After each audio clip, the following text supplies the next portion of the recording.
નમસ્કાર દર્શક મિત્રો, સિટી ન્યૂઝમાં આપ સૌનું સ્વાગત છે। સમાચારોની શરૂઆત કરતા પહેલા એક નજર આજના મુખ્ય સમાચારો પર। કપરાડાના ગામે એક ભગત માનસિક રોગીઓની સારવાર કરતા હોવાનો દાવો સામે આવ્યો। નદીમાં ફસાયેલા યુવકનું દિલધડક રેસ્ક્યુ કરવામાં આવ્યું।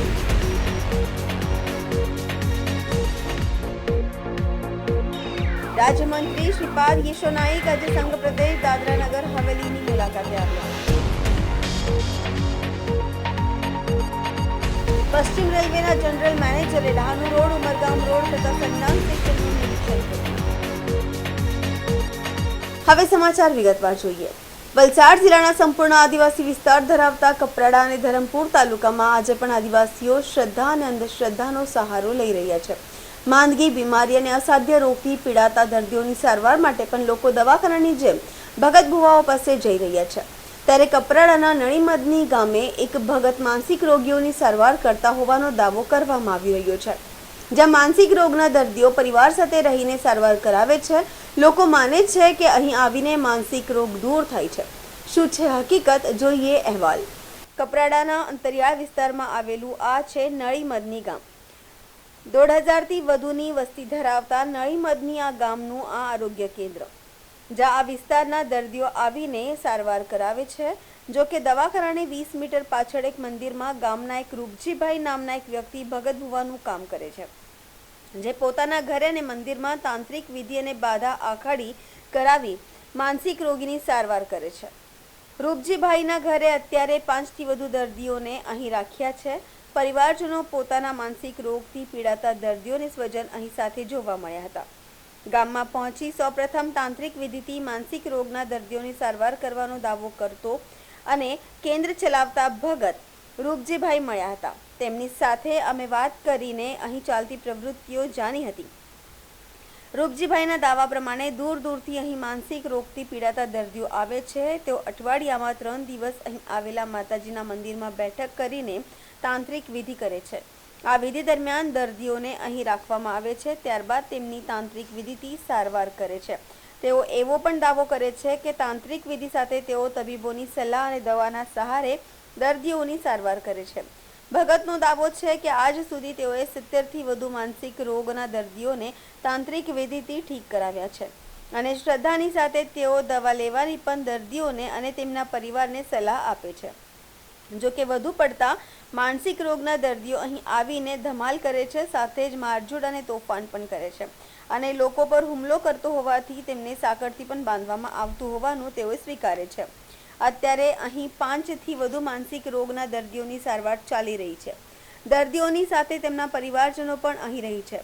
શ્રદ્ધાની સાથે દવાનો સહારોથી તે ઠીક થતા હોવાનું દર્દીના પરિવારજનોએ પણ જણાવી રહ્યા છે। નળીમદનીમાં 1,500થી વધુની વસ્તી છે। આજુબાજુ સંપૂર્ણ આદિવાસી વિસ્તાર છે। આ વિસ્તારના આદિવાસીઓની આર્થિક પરિસ્થિતિ સદ્ધર ન હોવાથી ક્યારેક આવા માનસિક રોગના દર્દથી પીડાતા પરિવારના સભ્યને મોટી હોસ્પિટલમાં લઈ જઈને સારવાર કરવા પોસાય તેમ ન હોવાથી ના છૂટકે આવા પરિવારજનો આવા દર્દીના પરિવારજનો આવા ભગત ભુવાનો સહારો લે છે અને અહીં તાંત્રિક વિધિ સાથે દવાથી ઠીક થઈ જતું હોવાથી માન્યતા છે। તો ગામના સરપંચ અહીં ચાલતી આ પ્રવૃત્તિથી વાકેફ છે। સરપંચના મત પ્રમાણે પણ અહીં શ્રદ્ધાથી લોકો આવતા હોવાનું અને ઠીક થઈ જતા હોવાનો દાવો કરી રહ્યા છે। આજના આધુનિક યુગમાં પણ અંતરિયાળ વિસ્તારમાં હજુ અંધશ્રદ્ધામાં માનતા હોવાથી બીમારી વખતે લોકો દવાખાને જવાના બદલે ભગત ભુવાનો સહારો લે છે। ત્યારે કપરાડા અને ધરમપુર તાલુકાના અંતરિયાળ વિસ્તારમાં આજે પણ ભગત ભુવાઓ આ રીતે દર્દીઓની સારવાર કરીને તેમને ઠીક કરી દેતા હોવાના દાવાઓ કરાય છે। જો કે લોકો તેને જ અંધશ્રદ્ધા માને છે, પરંતુ આ વિસ્તારના આદિવાસીઓની આર્થિક પરિસ્થિતિના કારણે એ લોકો મોટા દવાખાને નથી જઈ શકતા। તે લોકો મજબૂરીમાં આવા ભગત ભુવાનો સહારા લે છે। નળીમદનીમાં પણ ચાલતી આ તાંત્રિક વિધિ અને માનસિક રોગના દર્દીઓ ઠીક થઈ જતા હોવાની આ માન્યતા અંગે અત્યારે કંઈ કહેવું મુશ્કેલ છે। જો કે ક્યારેક આવી તાંત્રિક વિધિમાં જોખમી પરિણામો પણ સામે આવે છે। આથી બીમારી વખતે લોકો શ્રદ્ધાની સાથે તબીબી સારવાર કરાવે તે જ બહુ હિતાવહ છે। ખેતીવાડી હાલમાં કરું છું ને આ મંદિર પર દુખ્યા લોકોની સેવા કરું છું। દુખ્યા આવે પછી આ માનસિકવાળા આવે છે મારી સેવા લગભગ 30-35 વર્ષની જેવી છે કરી આશરે. ક્યાંથી આવેલા છે? એ આજુબાજુ ગામડાથી આવે. મહારાષ્ટ્રમાંથી? મહારાષ્ટ્રનો તો એક જ કેસ છે કે સુધરી ગયેલો 3જા વર્ષે. એ આશરે હવે નામ તો નોંધેલા છે રજિસ્ટરમાં, પણ હવે અંદાજે હવે 70-80 જેવા કે છે. એ આ મારું સ્ટેટ રહેવાનું, વીજળી ફ્રી, પાણી ફ્રી, અને એ લોકોનું પોતાનું ખાઈને રહે છે. કેટલો ચાર્જ લો તમે? ચાર્જમાં તો કંઈ નહીં, એવું ખુશીથી દર્શન કરે છે. એટલે કોઈ એડવાન્સમાં ડિપોઝિટ કે એવું લેવો? નહીં. કારણ કે એ લોકોનો તો પોતે જ ખાય, આ ઘેરનું લાવીને પોતે જ બનાવી ખાય. અચ્છા, કઈ રીતે તમે મતલબ આ હાજા કઈ રીતે થાય? કઈ પદ્ધતિ અપનાવો? એ માતાના શક્તિથી ને થોડીક આયુર્વેદિક દવા, અને અહીંથી દવાખાને બી મોકલો છું, ને આ તાંત્રિક વિધિ બી કરું છું, અને દવાખાના ડબલ કરું છું. ખાસ કરીને જે માનસિક રીતે જે હોય કેવી રીતે, અને જો માનસિક રીતે જે માણસ છે એ જો ના આવી શકતો હોય તો કેવી રીતે એની કરવામાં આવે? એ લોકો તો લોકોને ખબર હોય એટલે એ લોકો જ આવે છે. એ બહુ જ ધમાલ કરતો હોય તો દોરડાથી બાંધી લાવે, ટેમ્પામાં હાથ બાંધી લાવે, પગ બાંધી લાવે, આવા ધમાલિયા આવે. પછી આ ધમાલ મારામારી કરે ને એટલે પછી મેં બાંધી મૂકું કે મને બી મારે મારા સરકાર તમને બી મારે આવા કરે. એટલે શેનાથી બાંધો? કેવા કેસ આવે? આ સાંકળથી બાંધું, આ લોક મારી મૂકું. કારણ કે રાતના છૂટી જાય તો એને કોણ પકડે? રાતના ઉઠી જાય તો જવાબદારી રહે છે એની. કાયમી સાંકળથી જ બાંધી રાખો? અને આ ધમાલ કરે ત્યાં લગી બાંધું, પછી છોડી મૂકું ઠંડા થાય ત્યારે. અને કેવા કેસ આવે એમ? આ દુખતા બી આવે ને આ પાગલ બી આવે. કઈ રીતના એ ધમાલ કરતા હોય? એ ધમાલ ભૂલી ગયેલા હોય, ભૂલેલા હોય, પેલો પાગલ થઈ ગયેલો હોય ને આમાં ભૂલેલા હોય તે ધમાલ કરી. આવા હારા ધમાલ નહીં કરે. કયા માતા? મેં ત્યાં અંબા માતા ને આમ બે છે, મંગળ, ગુરુ, રવિ એ વારે બે છે. આ ચોખ્ખા પાણી બનાવે બીજું કંઈ. અને શું વિધિમાં શું હોય એમ? વિધિમાં તો કંઈ નહીં, આ માતાની શક્તિથી. અને આ મેં કેમ એવું દવાખાને અહીંયા આગળ સેવા કરવી હોય તો કઈ રીતના લોકો ચાર્જ આપે છે? આ તો ખુશીથી મૂકે છે, દર્શન કરે છે. કેટલા મૂકતા હશે લોકો? એ કોઈ 10 બી મૂકે, કોઈ 50 બી મૂકે, કોઈ 100 બી મૂકે. હા, યથાશક્તિ. ત્યાં દાનપેટી મૂકેલી જ છે. ફરજ નહીં પાડો એમ? હા, આટલા મૂકો એવું નહીં કહેવાય. હા. મેં તો આ રહેવાની આ સુવિધા શેડ છે, આ લાઇટ, આ ટોયલેટ બોલેટ બધું બનાવી મૂકેલું છે કે રાતના કોઈ તકલીફ નહીં પડે, સંડાસ બાથરૂમ જવા માટે, તેના માટે આ બધી સુવિધા મૂકેલી જ છે. અહીંયા આગળ આ વિસ્તારની અંદર શું શ્રદ્ધાઓ શું હોય? લોકો ગરીબ હોય તો કઈ? ગરીબ હોય દવાખાને બધા ભારે રિપોર્ટ કરાવે. અમુક આ કેસ મેં કહી દઉં 5 વર્ષના છે, કોઈ 10 વર્ષના, કોઈ 3 વર્ષના છે. દવાખાને વલસાડ જાય છે, વાપી જાય છે ને નિસારા થાય છે. એવા કેસ અહીં આવે છે. પછી અહીંથી મારા તરફથી માતાના શક્તિથી કેવી રીતે હારા તે માતાજી જાણે, અને મેં દવાખાને મોકલું છું. હા, એ અત્યાર સુધીમાં લગભગ 70-80 ખરા સારા થઈ ગયા. હા, સારા થઈ ગયા. તે જે કંપનીમાં જતા હોય તે કંપનીમાં જ જતા છે. જે કોઈ ડ્રાઈવર હોય કંપનીનો અને સારો થયો તે હજુ બી બસનો ડ્રાઈવર છે. મારા છોકરાને પોયરાને લાવી, એને સારું થવા લાવી તો અહીંયા માતાને ભરોસો મેં લાવ્યા. બીજાને મને કહ્યું ત્યારે કે અહીંયા સારા થતા છે એમ. ત્યારે અમે અહીંયા આવ્યા તો અહીંયા આરામ આવ્યો એમ, સારા થયા. પહેલાં શું તકલીફ હતી? પહેલાં એ હસે બહુ, રાતના કે રાત દિવસ હસે બહુ ને રાતના નીકળી જાય. તમને એકલી માણો, અમારે ઘેરવાળો નહીં મળે તો એને મેં લઈને આવી. કેટલા ટાઈમ થઈ ગયો છે? 2-3 મહિના થવાના. પહેલાં શું તકલીફ? અહીંયા આગળ આવીને શું ધમાલ કરતા કે હવે શું? હા, ધમાલ કરો, મને વળે. તમે વળવાનું બંધ છે. હવે નહીં વળે. હસવાનું? હા, હસવાનું બંધ થયું. હવે તમને શાંતિ છે? હા, અમે શાંતિ છે. તમને અહીંયા રહેવામાં કોઈ તકલીફ પડે કે કેવું છે? નહીં, તકલીફ કાંઈ નહીં મળે. હા, કાંઈ નહીં તકલીફ. અમે સારા થવા આવેલા એટલે કાંઈ તકલીફ નહીં મળે. એટલે દવાથી જ મટે કે ખાલી માતાજીની એ માતાજીને કૃપાથી સારા થયા ને દવા બી કરી, એ બંને કરી. એટલે મારા નાનપણથી જ મેં ભણવા ગયેલો. મારા પપ્પાને મેં નહીં જોયેલા એટલે બરાબર. પછી એમને જ્યારે હું 12મું પૂરું કરીને પછી બહાર નીકળ્યો એટલે મારા પપ્પાને માનસિક બીમારી હતી, ઘણા વર્ષથી હતી. એટલે એને લઈને પછી મેં અહીંયા આવ્યા. બીજી જગ્યાએ કશે લઈ નહીં ગયેલા કેમ કે મેં ભણવા જતો હતો, એટલે એના લીધે મારા પપ્પાને કશે લઈ નહીં જવાય. તકલીફ છે? મારા પપ્પાને માનસિક બીમારી છે, જેથી માનસિક બીમારી છે. અહીંયા આવ્યા પછી શું ફરક પડે? અહીંયા આવ્યા પછી મારા પપ્પા બોલ કરતા હતા. એ અમુક વસ્તુમાં સમજ નહીં પડે, એટલે કઈ વસ્તુમાં ફરક નહીં કરી શકે. પણ જ્યારથી અહીંયા આવ્યા, દવા ચાલુ કરી, ત્યારથી આપણે જે એને સમજાવીએ, જે કહેવા માગે તે સારી રીતે સમજી શકે, બોલવાનું ઓછું થઈ છે. એને કપડાં પહેરવાનું પહેલાં ભાન નહીં હતું, અત્યારે કપડાં પહેરવાનું ભાન છે. જમવાનું બી પહેલાં જમતા બરાબર નહીં, બધું નીચે પાડે, પણ અત્યારે વ્યવસ્થિત જમે છે. દવાખાનાથી જે અઠવાડિયે 15 દિવસની દવા આપે તો 100 રૂપિયાની, જો મહિનાની આપે તો પછી આપણે 200 રૂપિયા થઈ જાય. અહીંયા આગળ કેટલા આપ્યા? અહીંયા આગળ તો નહીં પૈસા આપ્યા. એની આપ્યા. હા. પછી આને પહેલાં શું તમને તકલીફ શું હતી? એમ એવું હતું એમ કે ખાલી શ્રદ્ધાથી જ આર્યું મટી જાય કે દવાથી પણ મટે? ના, એટલે અહીંયા ઘણા એવા કેસ અહીંયા હતા કે જે અહીંયા સારા થઈ ગયા અને અત્યારે સારી નોકરી જોબ કરે, કાં તો પછી વ્યવસાય કરતા છે. આ બધું મેં જોયું એટલે મને એવું લાગ્યું કે ના, આ બધા સારા થશે એટલે મારે જવું જોઈએ એમ. શ્રદ્ધાથી જ થાય છે કે દવાથી પણ થાય છે? હવે શ્રદ્ધાથી દવાથી બંનેથી જ થાય, કેમ કે ભગવાન પર બી વિશ્વાસ રાખવો પડે. ઓકે. આ નળીમદની ગામ છે ને બિલી ફળિયું છે, અને આ મંદિર છે આપણે માતાજીના. અહીંયા રૂપજીભાઈ કરીને એક ભગત છે, અહીંયા બધા માનસિક બીમારીવાળા આવે અને આવીને સુધરી પણ જતા હોય છે. જે ખૂબ ગરીબ હોય છે, જે લોકોને મોટી સગવડ પૈસા નહીં હોય, એટલે અહીંયા આવીને સુધરી જતા હોય છે. દવાખાનામાં એ લોકોને નહીં પોસાતો એટલે એકદમ છેવાડાના માનવી પહેલાં ગરીબ હોય ને તે લોકો અહીંયા આવીને સુધરી જાય છે. અહીંયા છે ને ભગત આયુર્વેદિક અને પછી થોડીક માતાજીને આશીર્વાદથી સુધરી જતા હોય છે. દિવસ દરમિયાન કાંઈ નહીં, એ લોકો થોડાક કંઈ મસ્તી એમ કરે તો એ લોકોને બાંધી પણ મૂકતા હોય ને સારું લાગે ત્યાર પછી છોડી દેતા હોય, એટલે એ લોકો દર્શન કરે જાતે માતાજીને, પછી એ રીતનું કરતા હોય. ગામ લોકોને ટોટલી ધ્યાનમાં છે. આ લગભગ 30 વર્ષથી હશે, આ તો બહુ ક્યારનું છે, એટલે આવું કોઈ જ નહીં મળે. વલસાડના કપરાડાના વાલચોંડી ગામ નજીકની ઘટના. નદીમાં ફસાયેલા યુવકનું દિલધડક રેસ્ક્યુ કરવામાં આવ્યું. કોલ્લક નદીના પ્રવાહ વચ્ચે એક યુવક ફસાયો હતો. કેટલાક યુવકોએ પોતાના જીવને જોખમમાં મૂકી દિલધડક રેસ્ક્યુ કર્યું હતું. ઉપરવાસમાં ભારે વરસાદના કારણે અત્યારે કોલ્લક નદીમાં પૂર જેવી પરિસ્થિતિ સર્જાઈ છે. 2 કાંઠે વહેતી હોવા છતાં લોકો જીવના જોખમમાં મૂકીને નદી નાળા પસાર કરવા પ્રયાસ કરતા આવી ઘટનાઓ બને છે.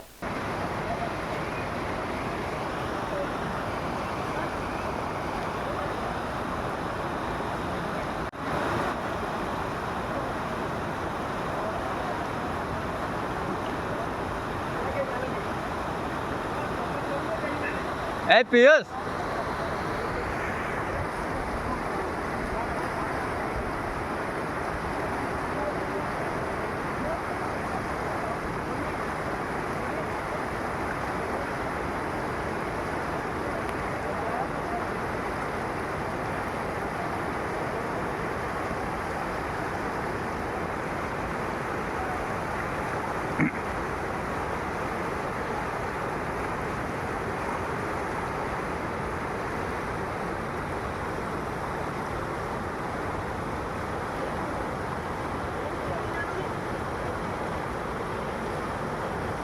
સમાચારોમાં સમય છે નાનકડા વિરામનો. વિરામ બાદ આપ જોઈ શકશો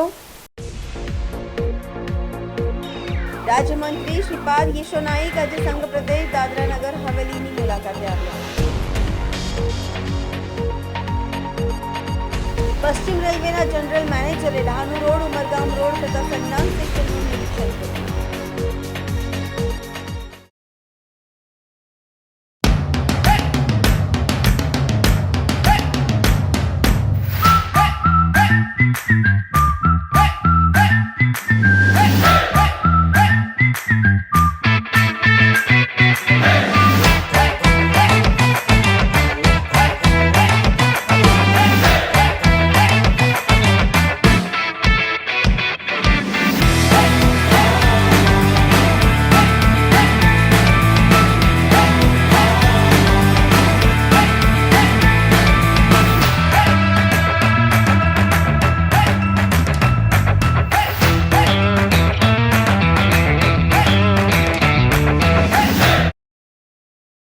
Super Tire, a lifestyle tire store. GIDC Crossroad, Vapi. વિરામ બાદ આપનું સ્વાગત છે. કેન્દ્રીય વિદ્યુત એવં નવીનીકરણ ઉર્જા રાજ્યમંત્રી શ્રીપાદ યેશો નાઈક આજે સંઘ પ્રદેશ દાદરાનગર હવેલીની મુલાકાતે હતા, જ્યાં તેઓએ દમણ દીવ અને દાદરાનગર હવેલી ભાજપના પદાધિકારીઓ સાથે બેઠક કરી હતી. તેઓએ દમણ દીવ અને દાદરાનગર હવેલી ભાજપના પદાધિકારીઓ સાથે બેઠક કરી હતી. સાથે જ કેન્દ્ર સરકારના બજેટનું વ્યાપક પ્રમાણમાં પ્રચાર પ્રસાર થાય તે માટે સૂચનો કર્યા હતા. આ સાથે જ કેન્દ્રીય મંત્રીએ બજેટ અંગે મીડિયા સાથે પણ વાત કરી હતી. વડાપ્રધાન નરેન્દ્ર મોદીની આગેવાની હેઠળની કેન્દ્ર સરકારની ત્રીજી ટર્મના સૌપ્રથમ બજેટ કેન્દ્રીય નાણામંત્રી નિર્મલા સીતારમણે રજૂ કર્યું હતું અને બજેટમાં જાહેર કરાયેલ લોક કલ્યાણકારી યોજનાઓની માહિતી લોકો સુધી પહોંચાડવા માટે દેશભરમાં કેન્દ્ર સરકારના મંત્રીઓ પ્રવાસ કરી રહ્યા છે. જેના ભાગરૂપે આજે કેન્દ્રીય મંત્રી શ્રીપાદ યેસો નાઇક દમણની મુલાકાત લીધી હતી, જ્યાં તેઓએ દમણમાં પણ કેન્દ્રના બજેટનું વ્યાપક પ્રચાર પ્રસાર થાય તે માટે પાર્ટીના પદાધિકારીઓને સૂચનો કરી मीडिया સાથે પણ બજેટ અંગે વાત કરી હતી. दी गई है, ये सिलसिला आगे भी चलेगा और इसके लिए तरह तरह की स्कीम के द्वारा नौकरी नहीं तो दूसरे अग्निवीर जैसी योजना आ गई है. अभी जो प्राइवेट इसमें प्राइवेट कंपनी कम से कम 5,000 ऐसे यूनिट है, उसमें से इनको एक ट्रेनिंग के जरिए युवाओं को ट्रेन करके उसको कम से कम ज़्यादा जो पैसा उन्हें मिलेगा, उसके बाद में कई जहाँ जहाँ जगह है वहाँ वो एडॉप्ट हो जाएंगे और बाकी उनको आगे स्किल देने के बाद वो बाद में उसका एम्प्लॉयमेंट निश्चित रूप से मिलेगा. ही कोशिश सरकार की शुरू. तो इसके लिए टूरिज्म के लिए पैसे का हमने इंतजाम किया हुआ है. दमन जैसे टूरिस्ट प्लेस को और कुछ चाहिए, सरकार उसको कोई कमी नहीं करेगी. सरकार पैसा जरूरत से भी ज़्यादा पैसा. सर आपकी मुलाकात लोकल जो कुछ एडमिनिस्ट्रेशन है वो सब उसका हम पूरा ब्यौरा लेके निश्चित रूप से उसके ऊपर उपाय करने. सर, भारत सरकार की योजना थी कि बिजली विभाग जहां लॉस करता है उसी को प्राइवेटाइजेशन किया जाए, लेकिन यहाँ प्रॉफिट कर रहा था तो उसको फिर भी बेच दिया गया. तो क्या आप यहाँ वापस वही क्वेश्चन पूछा था तो करेंगे, उसको वापस दिया जाएगा बिजली विभाग को? इसके बारे में जिस प्रधानमंत्री के साथ जो कुछ चर्चा करने वो मिनिस्ट्री में मैं भी हूँ और इसलिए इस आपका जो प्रश्न है उसको सोल्यूशन निश्चित रूप से हम देते. સમાચારોમાં સમય છે નાનકડા વિરામનો. વિરામ બાદ આપ જોઈ શકશો પશ્ચિમ રેલવેના જનરલ મેનેજરે ડહાણુ રોડ, ઉમરગામ રોડ તથા સંજાણ સ્ટેશનનું નિરીક્ષણ કર્યું.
વિરામ બાદ ફરી આપનું સ્વાગત છે. આજે પશ્ચિમ રેલવેના જનરલ મેનેજર અશોક કુમાર મિશ્રાએ ડહાણુ રોડ, ઉમરગામ રોડ તથા સંજાણ સ્ટેશનનું નિરીક્ષણ કર્યું. પશ્ચિમ રેલવેના જનરલ મેનેજર અશોક કુમાર મિશ્રાએ આજે ડીઆરએમ મુંબઈ સેન્ટ્રલ અને મુંબઈ ડિવિઝનના અન્ય વરિષ્ઠ અધિકારીઓ સાથે ડહાણુ રોડ સ્ટેશનના વિકાસ કાર્યનું નિરીક્ષણ કર્યું હતું. જીએમ અશોક કુમાર મિશ્રાએ નિરીક્ષણ દરમિયાન મુંબઈ શહેરી પરિવહન પ્રોજેક્ટ હેઠળ વિરાર ડહાણુ ક્વોડ્રોપ્લિંગ પ્રોજેક્ટ પ્રગતિની પણ સમીક્ષા કરી હતી. અમૃત ભારત સ્ટેશન યોજના હેઠળ ઉમરગામ રોડ અને સંજાણ સ્ટેશન પર પુનર્વિકાસ માટેની સૂચિત યોજનાઓની પણ સમીક્ષા કરી હતી.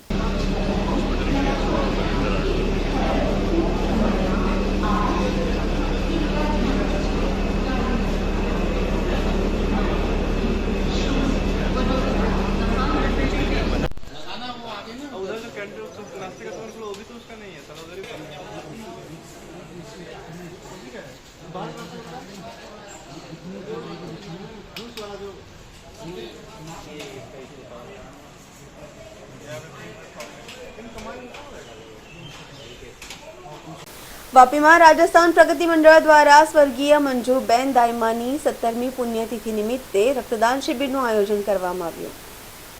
રાજસ્થાન પ્રગતિ મંડળ દ્વારા પાછલા 17 વર્ષોથી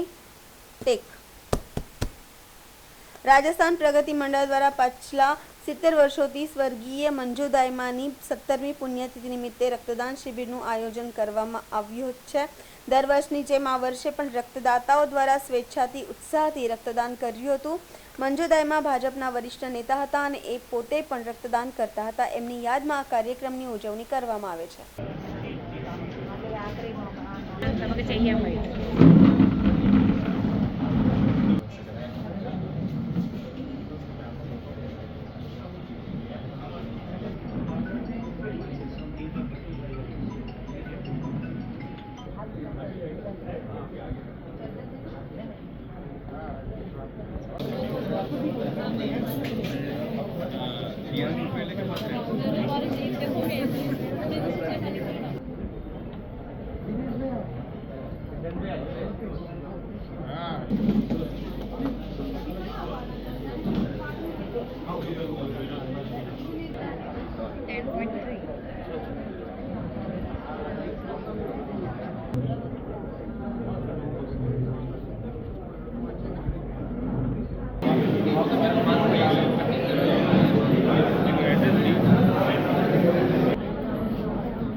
आप ऑलरेडी अगर कोई मेडिकेशन ले रहे हो और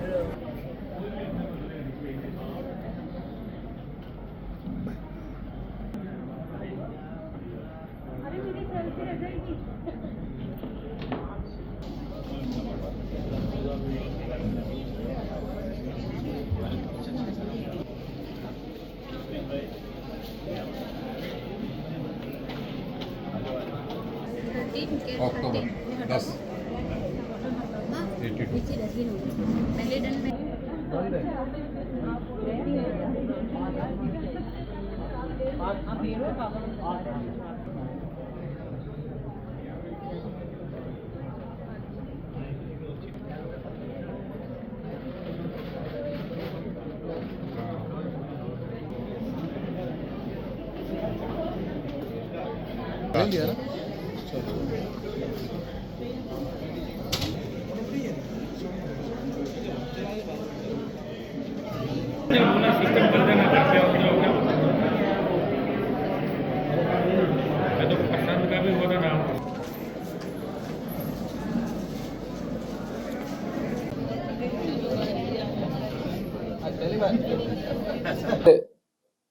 वापी नगर पालिका की पूर्व पार्षद और भारतीय जनता पार्टी की वरिष्ठ नेता मंजूबेन दायमा की 17वीं पुण्यतिथि पर आज रक्तदान शिविर आयोजित किया गया और लगातार 17 वर्षों तक रक्तदान शिविर करना ये निश्चित रूप से राजस्थान प्रगति मंडल के सभी पदाधिकारियों का और इस परिवार का ये पुण्य का काम है कि हजारों लोगों की जिंदगी इन लोगों ने इस 17 साल में बचाई है.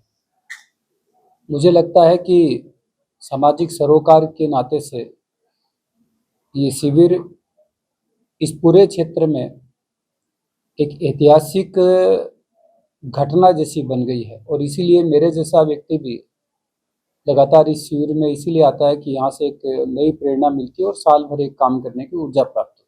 मुझे लगता है कि अगर कोरोना के कालखंड को हम छोड़ दें तो शायद मुझे याद नहीं आ रहा कि मैं किसी शिविर में अनुपस्थित रहा हूँ. लगभग हर शिविर में मेरा आना हुआ है. रक्तदाताओं के लिए आपका क्या संदेश है? निश्चित रूप से अब समय काल परिस्थितियां बदली है। एक समय था जब लोग रक्त देने पर घबराते थे, लेकिन आज न केवल पुरुष, न केवल युवा, महिलाएं भी बढ़ चढ़ के जिस प्रकार से इस रक्तदान शिविर में भाग लेती हैं, तो सामाजिक रूप से ये भ्रांतियां दूर हुई है और आम आवाम इसके लिए जागरूक हुआ है, क्योंकि रक्त एक ऐसी चीज है जो किसी फैक्ट्री में निर्मित नहीं हो सकता। आज इस पुण्य के काम में सब लोग लगे हैं, तो निश्चित रूप से एक पुण्याई का काम है। मैं वापी के सभी लोगों को मेरी ओर से साधुवाद देता हूँ जो इस पुण्य के कार्य में लगे। स्वर्गीय मंजू दाइमा एक नियमित रक्तदाता थी और भारतीय जनता पार्टी की वलसाड़ जिले की उपाध्यक्ष के रूप में, लायंस क्लब की प्रमुख के रूप में उसने रक्त दान की मुहिम को काफ़ी आगे बढ़ाया। इसलिए उसके जाने के बाद हमने सोचा कि उसकी स्मृति को अक्षुण्ण रखने के लिए उसका सबसे प्रिय विषय था, उसी पर कार्य किया जाए। और पहली पुण्यतिथि से ही यहाँ पे रक्तदान शिविर का आयोजन किया और 641 यूनिट उस समय यहाँ पे हमको रक्तदान के रूप में प्राप्त हुआ। तो हमारा वो उत्साहवर्धन हुआ और फिर राजस्थान प्रगति मंडल ने इसको अपना परमानेंट प्रोजेक्ट बना लिया और प्रतिवर्ष 30 जुलाई को हम इसका आयोजन करते हैं। और ये ही एक इस तरह का एक आयोजन है कि उसके अंदर हर साल ज़्यादा से ज़्यादा संख्या में, यहाँ जैसे आप भीड़ देख रहे हैं, ये स्वयंस्फूर्त मतदाता यहाँ पे आते हैं और हमारे इस आयोजन को सफल बनाते हैं। ये इसके अंदर और रक्तदाता है वो स्वयं प्रेरणा से यहाँ आते हैं और रक्तदान कर हमें प्रोत्साहित करते हैं। ऐसा लक्ष्य कुछ नहीं है। जिस तरह से रक्तदाताओं की भीड़ यहाँ पे आप देख रहे हैं, तो 500 यूनिट जरूर यहाँ पे एकत्रित होगा। बस सबको यही है कि रक्तदान करें। ये एक ऐसी चीज़ है जो किसी फैक्ट्री में बनती नहीं है, किसी लेबोरेटरी में होती नहीं है। अगर मुकेश अंबानी को चाहिए या हमारे भवन के वॉचमैन को चाहिए, तो रक्तदान के द्वारा ही जो रक्त प्राप्त होता है उससे ही उसकी जान बचाई जा सकती है। इसलिए सबको एक ही संदेश है कि खूने जिगर जाया न हो, फिर मेरे काम आए या तेरे काम आए, क्या फर्क पड़ता। समाचार पूरा करता पहला एक नजर આજના મુખ્ય સમાચારો પર। કપરાડાના ગામે એક ભગત માનસિક રોગીઓની સારવાર કરતા હોવાનો દાવો સામે આવ્યો। નદીમાં ફસાયેલા યુવકનું દિલધડક રેસ્ક્યુ કરવામાં આવ્યું।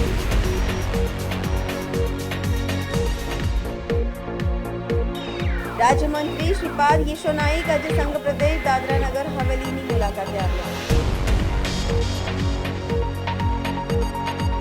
પશ્ચિમ રેલવેના જનરલ મેનેજરે ડાહનુ રોડ, ઉમરગામ રોડ તથા સંગનામ સ્ટેશનનું નિરીક્ષણ કર્યું।